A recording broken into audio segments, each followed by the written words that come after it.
Hello दोस्तों, स्वागत है आपका हमारे channel home science future point पर। आज दोस्तों परसेंटेज का लेक्चर नंबर 7 है और इसके अंतर्गत आज हम तुलना पर आधारित कुछ महत्वपूर्ण प्रश्नों को देखेंगे। और दोस्तों जैसा कि हमने कल तुलनात्मक प्रतिशतता को पढ़ाया था, उसके अंतर्गत हमने कॉन्सेप्ट भी देखा, उसके ट्रिक्स भी देखे।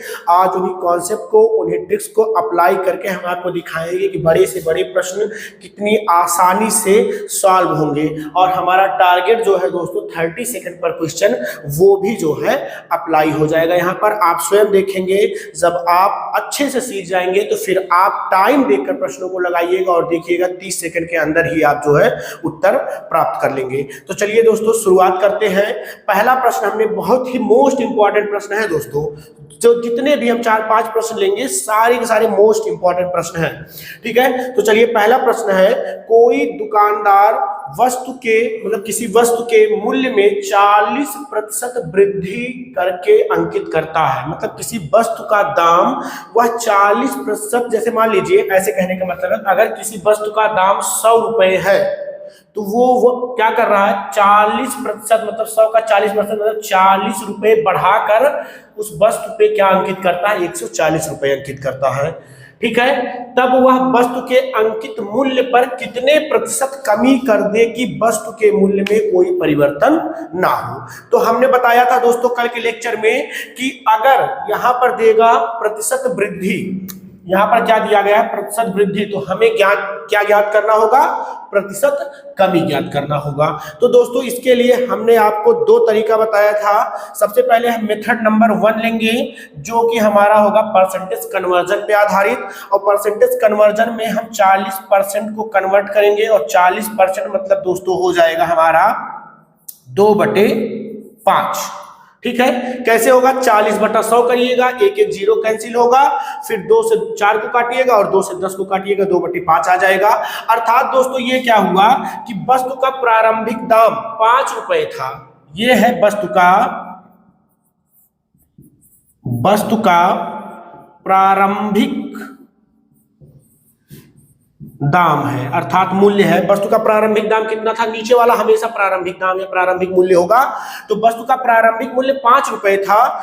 अब क्या हुआ, उसके दाम में 2 रुपए की वृद्धि हो गई, अर्थात वस्तु का नया वाला मूल्य क्या होगा, नया मूल्य जो वस्तु का होगा वो होगा 5 + 2, अर्थात वस्तु कितने में बिकेगा, 7 रुपए में बिकेगा। हमने इसके लिए जो फार्मूला बताया था वो था, आप क्या लेंगे, अंश बटे आधार गुणे 100, और ये क्या निकल के आता था, परसेंटेज परिवर्तन निकल के आता था, यही हम लेंगे। अर्थात हमारा अंश, इस बार अंश कितना है, 2 है, 2 को लेंगे। ठीक, उसके बाद नया वाला मूल्य लेंगे, वो कितना है, आधार में हम रखेंगे 7, क्योंकि दोस्तों हमने बताया था कि तुलना किससे किया जाएगा, तुलना उससे किया जाएगा, जैसे कह रहा है कि दुकानदार ने वस्तु के मूल्य में 40% वृद्धि कर दी करके अंकित किया, अब वह वस्तु के मूल्य में कितने प्रतिशत की कमी कर दे। ठीक है, तो वृद्धि करके अंकित किया था ना, तो इसलिए नीचे वृद्धि वाला मान हम लेंगे। ठीक है, देखिए प्रारंभिक मान 5 रुपए था, 2 रुपए की वृद्धि करके अंकित करता है, अर्थात कितना अंकित करता है, 7 रुपए अंकित करता है। तो हमें यहां पर 100 से मल्टीप्लाई करना होगा, क्योंकि किसी भी भिन्न को जैसे ये कोई एक भिन्न है a/b, तो अगर इसे परसेंट में बदलना होता है तो हम क्या करते हैं, 100 से गुणा करते हैं। ठीक है, 100 से गुणा करेंगे, ये हमारा हो जाएगा 200/7, और इसको जब हम फाइनली सॉल्व करेंगे तो परसेंटेज कमी निकल के आ जाएगा, हमारा क्या निकल के आ जाएगा, परसेंटेज कमी। और परसेंटेज कमी हमारा आ जाएगा 28 सही 4/7%। ठीक है दोस्तों, मतलब यहाँ पे देखिए क्या करेंगे, 100 को 2 से मल्टीप्लाई करेंगे 200 हो जाएगा, और 7 से डिवाइड करेंगे तो 28 सही 4/7% आएगा। इसके बाद दोस्तों हम इसी के अंतर्गत देखते हैं मेथड नंबर 2, जो कि सूत्र से है। किससे लगाएंगे इसे, सूत्र से। हमने क्या बताया था, हमें प्रतिशत कमी निकालनी है। क्या निकालना है, प्रतिशत कमी। और प्रतिशत कमी के लिए हमने सूत्र बताया था, R 100 + R गुणे 100। अब यहां पर देखिए R कितना है, 40, ले लीजिए 40, नीचे हो जाएगा भाई 100 और 40 करेंगे 140 और गुणे यहाँ पर करेंगे 100, कैंसिल करेंगे और यहाँ से देखिए 2 से कैंसिल करिए, 2 2 जा 4 और 2 7 जा 14, फिर वही आगे देखिए 2/7 गुणे 100 और 2/7 गुणे 100 किसके बराबर होगा 28 सही 4/7% के। इस तरीके से दोस्तों इसको हम सॉल्व करेंगे। चलिए देखिए प्रश्न नंबर 2 लेते हैं हम। कह रहा है प्रश्न नंबर 2 भी दोस्तों बहुत ही महत्वपूर्ण, बहुत ही इंपॉर्टेंट है। कह रहा ए की आय बी की आय से 40% ज्यादा है, उसके बाद बी की आय सी की आय से 20% कम है, तो ए और सी की आय का अनुपात क्या होगा? यदि सी की आय 2500 रुपया हो तो बी की आय बताइए। ठीक है, तो चलिए हम दोस्तों पहले बता दें। कह रहा है ए की आय बी की आय से 40% ज्यादा है। ए की आय बी की आय से 40% ज्यादा है। इसको लिखा इसलिए दोस्तों क्योंकि हम एक बार आपको एक लाइन बताना चाहते हैं। कह रहा है ए की आय बी की आय से 40% ज्यादा है। अब देखिए अगर मान लेते हैं हम, माना बी की आय 100 रुपये है, समझाने के लिए दोस्तों बस कर रहे हैं। बी की आय कितना है 100 रुपये। अब ए की आय कितना है 40% ज्यादा है, अर्थात ए की आय क्या हो जाएगी, ए की आय हो जाएगी। अब 100 का 40% निकालेंगे तो 100 का 40% मतलब क्या हो जाएगा, देखिए यहां पर 100 का 40%, 100 से 100 कैंसिल हो जाएगा, ठीक है, और आएगा क्या, साफ साफ 40 आएगा। तो अगर बी की आय जो है ए की आय बी से 40% ज्यादा है, तो अगर बी की आय 100 है तो ए की आय क्या होगी 140 रुपए हो जाएगी, है ना। तब यहां से अगर हम इसका अनुपात बनाएं, ए अनुपात बी अगर हम निकालें तो ए का कितना है 140, बी का कितना है 100। थोड़ा सा सॉल्व करेंगे, कैंसिल करेंगे, 0 0 कट जाएगा, 2 5 जा 10, 2 7 जा 14, अर्थात अनुपात क्या बनेगा 7:5, है ना। इसी तरीके से अगर हम कहें, अब क्या कह रहा है, बी की आय सी की आय से 20% कम है। किसकी आय, बी की आय सी की आय से। तो अब देखिए बी की आय सी की आय से कितना कम है, 20% कम है। यदि सी की आय 100 रुपए हो तो बी की आय क्या हो जाएगी 20% कम, मतलब 20 कम कर दीजिए 80, ठीक है। तो बी की आय हो जाएगी 80:100 कर लेंगे, यहां से 1 0 कैंसिल हुआ, यहां से 1 0 कैंसिल हुआ, 2 से काटिए, 2 चौक 8, 2 पंचे 10, क्या आ गया अनुपात 4:5, ठीक है। अब देखिए यहां से ए अनुपात बी कितना आ गया 7:5, बी अनुपात सी कितना आ गया 4:5। तो दोस्तों हमारा ए और बी का अनुपात निकल के आ गया, बी और सी का अनुपात निकल के आ गया। अब हमें निकालना पड़ेगा ए अनुपात बी अनुपात सी, मतलब तीनों का एक साथ। तो दोस्तों यहां से देखिए एक बार हम लिख रहे हैं, ए अनुपात बी हमें दिया गया है, प्राप्त किया है, सॉरी, हमने 7:5, और बी अनुपात सी हमने प्राप्त किया है 4:5। यहां पर दोस्तों लाजवाब तरीका बताएंगे हम आपको ए अनुपात बी अनुपात सी निकालने का, ठीक है। इसको निकालने के लिए आपको करना क्या होगा, जैसे बस ये, लेकिन जो ट्रिक बताने जा रहे हैं ना यहाँ पर, ये ट्रिक तभी काम करेगा, जैसे देखिए यहाँ से यहाँ पर अंत बी से हुआ है तो इसकी शुरुआत भी बी से होनी चाहिए, ठीक है। अब ऐसा है तो आप क्या करिए, इसके बीच में बनाइए उल्टा यन। जैसे सीधा यन कैसे बनता है, सीधा यन इस तरीके से बनता है, तो उल्टा यन बनाना है, मतलब इस तरीके से, ठीक है। इसका क्या मतलब हुआ, देखिए ए अनुपात बी अनुपात सी हो जाएगा, इस तरीके से हो जाएगा। अब देखिए 7 का गुणा इसके साथ करेंगे, 7 चौक 28:4, उसके बाद देखिए ये लाइन यहां जा रही है ना, तो 4 पंचे 20, इसके बाद ये लाइन नीचे आ रही है तो 5×25, मतलब ए अनुपात बी अनुपात सी निकल के आ गया 28:20:25, अर्थात ए जो है 28 है, बी 20 है और सी कितना है 25। अब देखिए प्रश्न में आइए तो पूछ रहा है ए और सी की आय का अनुपात क्या होगा, ठीक है। तो यहाँ पर थोड़ा इसको इरेज कर देते हैं। अब देखिए ए और सी की आय का अनुपात, अर्थात हमें ए और सी का आय का अनुपात, अब देखिए ए कितना है 28 और सी कितना है 25, तो आ गया 28:25। ए और सी की आय का अनुपात देखिए निकल के आ गया, ठीक है। ये हमारा एक उत्तर हो गया। दूसरा हमसे इसमें पूछा जा रहा है, यदि सी की आय 2500 रुपए हो तो बी की आय बताइए। अब देखिए यहाँ पर सी की आय कितना है 25 है, और यहाँ पर सी की आय कितना है 2500 है। दोनों दोस्तों समझिएगा, यहाँ पर सी की आय 25 है, अनुपात में सी की आय 25 है और एक्चुअल में सी की आय कितना है 2500 है, अर्थात यही 25 जो है वो किसके बराबर होगा 2500 के बराबर होगा। ठीक है, अगर 2500 के बराबर है तो एक का मान निकाल दीजिए। एक का मान निकालने के लिए 25 से हम भाग कर देंगे और ये 100 बार में कैंसिल हो जाएगा, मतलब एक का मान आ गया 100। अब हमें किसका निकालना है, बी का मान निकालना है। ठीक है, बी की आय को ज्ञात करना है। और बताइए बी का अनुपात कितना है 20 है ना, तो अगर एक का मान 100 रुपए है तो 20 का निकालने के लिए आप क्या करेंगे, इसी 100 से 20 में कर दीजिए गुणा और ये आ जाएगा इस तरीके से 2000 रुपए। अभी अगर मान लीजिए आपसे कहता कि जो है सी ए का क्या होगा, तो फिर ए का मान 100 है तो 28 का मान निकालेंगे। एक का मान यहाँ पर कितना है 100 है, तो अगर हमें जो है ए का निकालना होता तो ए का कितना है 28 है, तो क्या करते 28 गुणे 100 कर लेते, अर्थात क्या आ जाता 2800 रुपए आ जाता।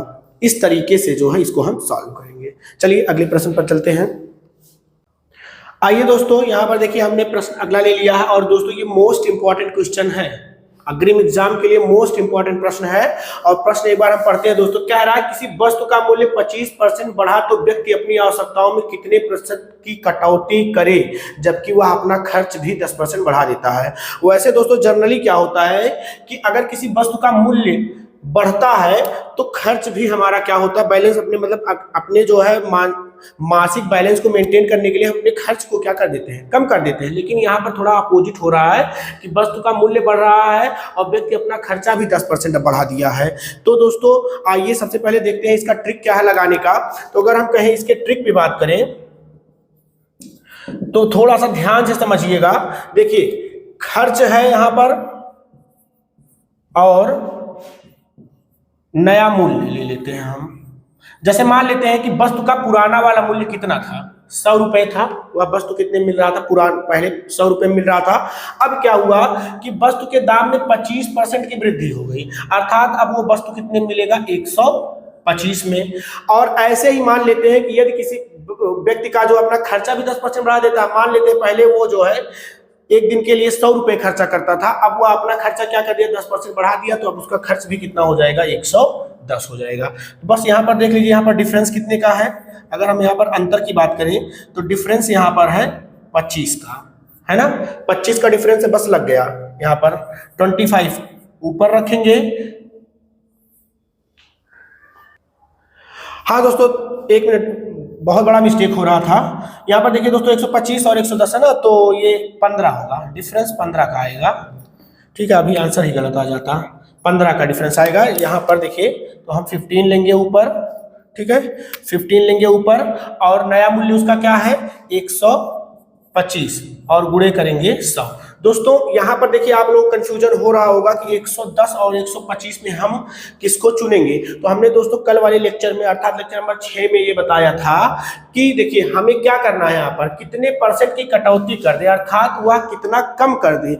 और कम करने के लिए दोस्तों हमने बताया क्या था, सूत्र के आधार पर भी बताया था और वैसे भी बताया था कि कमी तभी आएगी जब हमारा हर जो है क्या होगा, जितना बड़ा होगा उतनी ही वैल्यू छोटी आएगी। ठीक है, तो 125 हो गया। अब यहाँ पर आइए सॉल्व कर लेते हैं इसे। 25 से डिवाइड करेंगे, 25 5 जा एंड 25 4 जा, फिर 5 1 जा 5 3 जा 15 और यहाँ से देखिए आ गया 12%, अर्थात वह अपनी खर्च में 12% की कटौती कर देगा तो जो है सारा बैलेंस उसका क्या हो जाएगा, मेंटेन हो जाएगा। दूसरा नियम देखिए, इसको मेथड नंबर 1 मान लेते हैं हम, मेथड नंबर 1। ये भी बहुत आसान है। मेथड नंबर 2 चाहे तो आप इसको यूज कर सकते हैं। यहाँ पर दोस्तों करना क्या होगा, जैसे हम एक सेटअप दे रहे हैं वैसे ही आपको यहाँ पर सेट करना होगा। सबसे पहले तो आप लिख लीजिएगा यहाँ पर खर्च, ठीक, इसके बाद जो है लिख लीजिएगा प्रारंभिक मूल्य, वस्तु का प्रारंभिक मूल्य, और उसके बाद रहेगा वस्तु का नया वाला मूल्य। ठीक, चलिए इतना हो गया। अब क्या करना है, अब ये जो कन्वर्जन वाला है, अब देखिए 25%, 25% मतलब हो जाएगा 1/4 और 10% मतलब हो जाएगा 1/10। ये खर्च वाला है और ये वस्तु के दाम में वृद्धि वाला है। तो मान लेते हैं कि वस्तु का प्रारंभिक दाम कितना था, 4 रुपए था। वस्तु का प्रारंभिक दाम कितना था, 4 रुपए। 1 रुपया बढ़कर अब उसका नया मूल्य कितना हो गया, 5 रुपए। ठीक, इसके बाद यहाँ पर व्यक्ति का पहले खर्चा कितना था 10 रुपया, अब 1 की वृद्धि हुई अर्थात उसका खर्चा कितना हो गया 11 रुपया। ठीक है, इस तरीके से हमने सेटअप कर लिया। अब आइए ध्यान दीजिए, यहाँ पर एक चीज आपको करना होगा दोस्तों। देखिए प्रारंभिक मूल्य यहाँ पर 4 है और यहाँ पर प्रारंभिक मूल्य कितना है 10 है, तो एक ही प्रश्न के लिए अलग अलग प्रारंभिक मूल्य नहीं हो सकता है। प्रारंभिक मूल्य को हमें बराबर करना पड़ेगा और बराबर करने के लिए क्या करेंगे, किसी ऐसी संख्या से गुणा करेंगे कि ये दोनों क्या हो जाए बराबर हो जाए। जैसे हम कहें तो अगर हम यहाँ पर 2 से गुणा कर लें तो क्या हो जाएगा 10 दूनी 20, 10 2 जा 20, और यहाँ पर हम अगर 5 से गुणा कर दें तो 5 4 जा 20। अब देखिए दोनों बराबर हो गए ना। लेकिन दोस्तों एक चीज अब ध्यान रखना है, यहाँ पर 5 से गुणा किया, इसके सामने इसमें भी हमें 5 से गुणा करना पड़ेगा। यहाँ पर हमने 2 से गुणा किया इसके सामने भी हमें इसमें 2 से गुणा करना पड़ेगा। अब गुणा हो गया, चलिए 11 2 जा 22, 10 2 जा 20 और यहाँ पर 5 5 जा 25। बात किसके किसके बीच में हो रही है, खर्च और नए मूल्य में। अब यहाँ पर देखिए खर्च और नए मूल्य में कितने का अंतर आया, 3 का अंतर आया है ना। 3 का अंतर आया है नए मूल्य पर 25 पर, तो 100 पर कितना होगा, ठीक है 25 1 जा 25 4 जा 4 3 4 3 जा 12%। ठीक है, इस तरीके से भी हम कर सकते हैं। चलिए आगे चलते हैं। चलिए दोस्तों सिर्फ पैटर्न पे प्रश्न लिया है, बस थोड़ी सी परिवर्तन किया गया है। जैसे कह रहा है किसी वस्तु का मूल्य 33.33% बढ़ा, थोड़ा सा लैंग्वेज नहीं सही बैठ रहा है। यदि किसी वस्तु का मूल्य 33.33% बढ़ जाए, ये बढ़ा नहीं बढ़ जाए, तो एक मनुष्य अपनी आवश्यकताओं में कितने % की वृद्धि करे कि उसे अपना खर्च 10% घटाना पड़े। इसके पहले जो प्रश्न था उसमें क्या था, वो अपना खर्च क्या कर रहा था 10% बढ़ा रहा था। तो सेम सेटअप वही कर लीजिए। यहाँ पर लिख लीजिए खर्च, बीच में लिख लीजिए प्रारंभिक मूल्य और किनारे कर लीजिए एकदम नया मूल्य, है ना। अब आइए जो % दिया गया है 33.33% और ये होता है 1/3 के बराबर, और 10% मतलब हो जाएगा 1/10। ठीक है, 10 से क्या हुआ 1 की कमी हुई, यहाँ पर 3 पे क्या हुआ 1 की कमी हुई, माइनस जो हमने चिन्ह लगाया माइनस अर्थात कमी हो रहा है।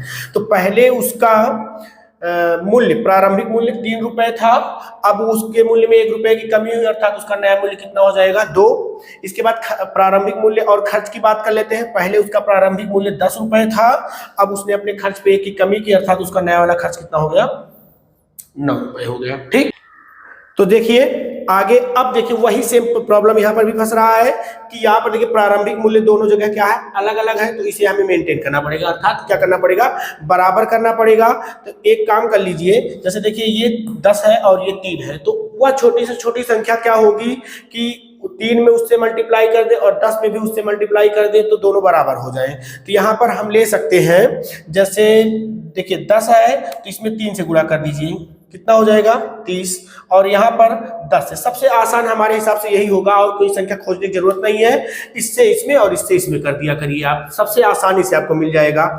अब देखिए यहाँ पर 10 से किया तो यहाँ पर भी 10 से करना पड़ेगा, यहाँ पर 3 से किया तो यहाँ पर भी 3 से करना पड़ेगा। 9 3 जा 27, ये हो जाएगा 30 और 10 2 जा 20। अब देखिए यहाँ पर क्या हुआ, यहाँ पर कमी हो रही है कितने की 7 की। ठीक है, तो 7 की कमी नए वाले दाम पर करेंगे, 7 की कमी नए वाला मूल्य कितना था 20। हमने हमेशा बताया कि जितने की कमी या वृद्धि जो भी होगा नए वाले मूल्य पर करेंगे। अर्थात ऐसे भी कह सकते हैं जैसे उसका खर्च 27 हुआ लेकिन उसका नया मूल्य कितना है 20 है, तो ऐसे में देखा जाए तो यहाँ पर क्या हुई कमी, या दूसरे लैंग्वेज में अगर देखा जाए तो नया मूल्य 20 है और ये हो गया 27। तो यहाँ पर देखिए यहाँ पर क्या हुआ 7 की, ऐसे कह सकते हैं कि यहाँ पर 7 की वृद्धि हुई और इधर से इधर जाएंगे तो कहेंगे 7 की कमी हुई। तो हमें पूछा जा रहा है कि आपने कितने % की वृद्धि करे, कितने % की वृद्धि करे। ठीक है, तो यहाँ पर वृद्धि कितने की हुई है 7 की, 7 की वृद्धि हुई है। ठीक है, तो इधर से इधर देखेंगे 7 की वृद्धि, एरो इधर जाएगा। ठीक है, नए वाले मूल्य पर और 100 से यहाँ पर गुणा करेंगे, 21 जा 25 जा और 7 5 जा हो जाएगा 35%। ठीक है, तो दोनों तरीके से जो है आप चाहे दूसरे मेथड से लगाएंगे तब भी आपका यही आएगा और इससे भी देखिए 35% आया है। ठीक है, चलिए आगे चलते हैं। चलिए दोस्तों अगला प्रश्न ले लिए हैं और ये भी जो है मोस्ट इंपॉर्टेंट है, सब प्रश्न आज के डेट में दोस्तों जो हम बता रहे हैं सब ही बहुत ही महत्वपूर्ण है। ऐसे ही प्रश्न एग्जाम में पूछे जाते हैं। बस हाँ, ये हम गारंटी नहीं ले सकते हैं कि प्रश्न यही वाला आ जाएगा, लेकिन लैंग्वेज यही होगा, डिजिट्स बदल जाएंगे, ऐसा हो सकता है। ठीक है, चलिए बात करते हैं आगे। कह रहा ए के वेतन का 30%, क्या क्या मतलब होगा? कह रहा ए के वेतन का 30% मतलब ए का 30% का मतलब होता है गुणा ए का 30%। ए के वेतन का 30% बी के वेतन के 3/5 के 20% के बराबर है, तो बराबर कर दिया किसके? बी के वेतन के 3/5 के 20% के बराबर है। तो चलिए इसको सॉल्व कर लेते हैं। ए का 30% मतलब 30/100, बी गुणे 3/5 गुणे 20% मतलब क्या होता है? 1/5 काटेंगे तो यहां से देख लीजिए कैंसिल हो जाएगा जितना पॉसिबल हो। ए को बी के नीचे लाइए, सॉरी बी को इधर लेके आइए तो ए बाई बी हो जाएगा। और यहाँ पर देखिए है 3 1 जा 3, 5 5 जा 25, और ये जो 30/100 जब उधर जाएगा तो रिवर्स हो जाएगा, मतलब रेसिप्रोकल हो जाएगा, 30/100 हो जाएगा 100/30। ठीक है, फिर 3 से काटिए, 3 1 जा 3, 3 से 10 जा, एंड 25 1 जा 25, 4 जा, फिर आएगा 4/10, एंड ये कैंसिल आउट करेंगे तो 2 2 जा 4 और 2 5 जा 10 आ जाएगा, मतलब A/B आ गया 2:5। ये अनुपाते बी बराबर आ गया 2:5। अब देखिए कह रहा है कि यदि बी का वेतन 2400 रुपए हो तो अब बताइए ये वेतन का ही रेशियो था, तो यहां पर बी का वेतन कितना है? 5, और यहां पर बी का वेतन कितना है? 24,000, अर्थात 5 ही 24,000 है।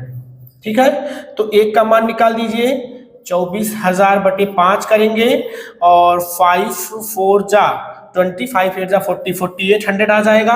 और हमें निकालना है ए का वेतन, और बताइए ए का वेतन कितना है? ए का वेतन 2 है, तो अगर 1 4800 के बराबर है तो 2 का मान क्या हो जाएगा? 2 × 4800, and this is equal to 9,600, 9,600 रुपया हो जाएगा ए का वेतन। चलिए आगे चलते हैं।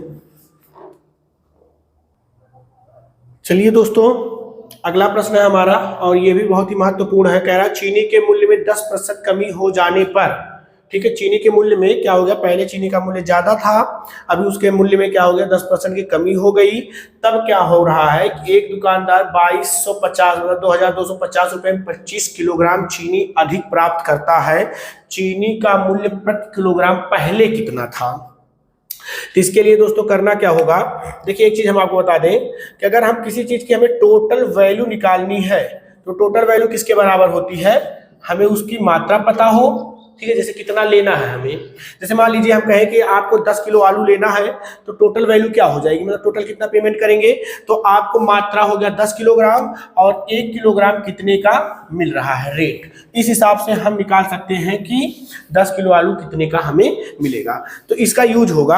अब देखिए यहाँ पर क्या है, हम यहाँ पर लिख लेते हैं दर, मतलब किस दर से जो है मिल रहा है चीनी, और इधर लिख लेते हैं मात्रा, क्वांटिटी।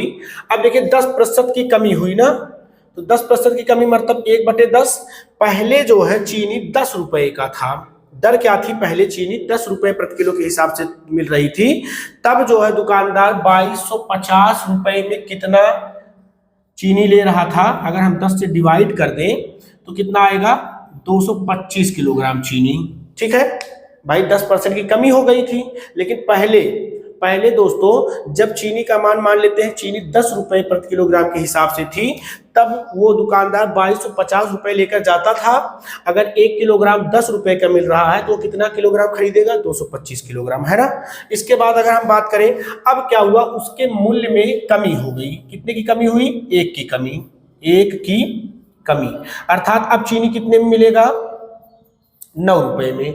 तो अगर मान लेते हैं चीनी पर किलोग्राम 9 रुपए का था, तो अब वह 2250 रुपए में कितने किलोग्राम चीनी लेगा? 9 से डिवाइड कर दीजिए, तो 9 से डिवाइड कर देंगे आ जाएगा 250 किलोग्राम, है ना। अब बताइए उसे कितना ज्यादा प्राप्त हो रहा है? 250 माइनस 225, अर्थात उसे 25 किलोग्राम या 25 किलोग्राम अधिक प्राप्त हो रहा है। और प्रश्न में इत्तेफाक से यहाँ पर भी हमें कितना जो है अधिक प्राप्त हो रहा है? 25, अर्थात कह सकते हैं कि ये 25 जो यहाँ पर उसे अधिक प्राप्त हो रहा था वो किसके बराबर है? 25 के। अगर यही कुछ दूसरा आता जैसे मान लीजिए आता था 2, 3, 4 आ जाता तो वो 4 किलोग्राम किसके बराबर करते, 25 किलोग्राम के। ठीक है, अब यहाँ पर वही है, चूंकि दोस्तों डाटा मैच कर रहा है इसीलिए थोड़ा सा आपको हो सकता है प्रॉब्लम हो, नहीं तो वही है कि यहाँ पर वो भाई देखिए जब 10 रुपए का था तो 225 किलोग्राम चीनी लेता था, जब चीनी का दाम 9 रुपए हो गया अर्थात घट गया उसका दाम, तब वह जो है 2250 में 250 किलोग्राम चीनी प्राप्त कर रहा है। तो कितना अधिक प्राप्त कर रहा है, 25 किलोग्राम चीनी अधिक प्राप्त कर रहा है। और प्रश्न में कितना अधिक प्राप्त कर रहा है, यहाँ पर भी 25 किलोग्राम, अर्थात ये 25 के क्या हो जाएगा, बराबर हो जाएगा। तो एक का निकालने के लिए 25 को हम 25 से डिवाइड कर देंगे, आ जाएगा 1। अगर एक के बराबर हो गया तो फिर क्या हो जाएगा, अब यहाँ पर देखिए उसका दाम दर के हिसाब से देखिए पहले कितने में था, पहले 10 रुपए में था, बाद में 1 रुपए की कमी होने के बाद वो 9 रुपए में बेच रहा था। तो पहले वाला हमें पूछा जा रहा है, तो पहले 10 था, अगर एक के बराबर है तो 10 किसके बराबर होगा, 10 गुणे 1 अर्थात 10 रुपया पर केजी। ठीक है, पहले चीनी का दाम कितना था, 10 रुपए पर केजी था। ठीक है, चलिए आगे चलते हैं। चलिए दोस्तों उसी पैटर्न पर ले लिए प्रश्न, कह रहा सेब के मूल्य में 25% की कमी होने पर, ठीक है, एक ग्राहक 240 रुपए में 2 किलोग्राम अधिक सेब खरीद लेता है, सेब का घटा मूल्य क्या होगा।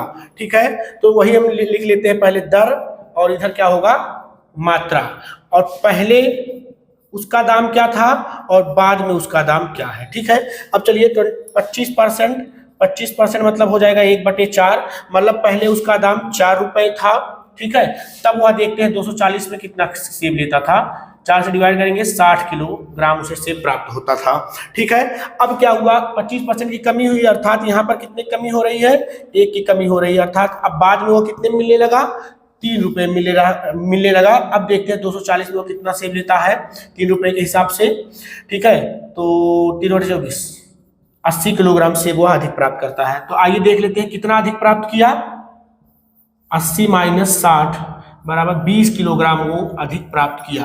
और प्रश्न में कितना अधिक प्राप्त कर रहा है, 2 किलोग्राम अधिक प्राप्त कर रहा है, अर्थात यही 2 किसके बराबर होगा, 20 के बराबर होगा। तो 1 का मान निकाल दीजिए, 20/2 करेंगे, वैल्यू क्या आ जाएगी, 10। और हमें पूछा क्या जा रहा है, सेब का घटा मूल्य, और सेब का घटा मूल्य कितना है, 3। ठीक है, तो अगर 1 10 के बराबर है तो 3 का हो जाएगा 3 × 10 = ₹30, अर्थात घटा मूल्य क्या हो जाएगा, 30 रुपीज हो जाएगा। अब यही पूछता हमें कि सेब का बढ़ा मूल्य क्या था, तो बढ़ा मूल्य 4 था, तो वो तो हमें दिया ही गया था। ठीक है ना, हमें घटा मूल्य पूछा जा रहा है, और दिया जाने का बात ही छोड़ दी, अगर मान लीजिए पहले वाला मूल्य पूछता तो हम यहाँ पर क्या करते, 1 का पता है 10 है, तो 4 का क्या हो जाएगा, 40 हो जाएगा। इस तरीके से दोस्तों इसके प्रश्न आते हैं। अब इसमें कई सारे प्रश्न बनते हैं, जैसे चावल पे बन जाए कि एक चावल के मूल्य में 25% की वृद्धि होने पर एक ग्राहक 240 रुपए में इतना जो है कम प्राप्त करता है, चावल प्राप्त करता है, तो चावल का घटा मूल्य या बढ़ा मूल्य क्या होगा। तो इस टाइप के इसके बहुत सारे प्रश्न बनते हैं।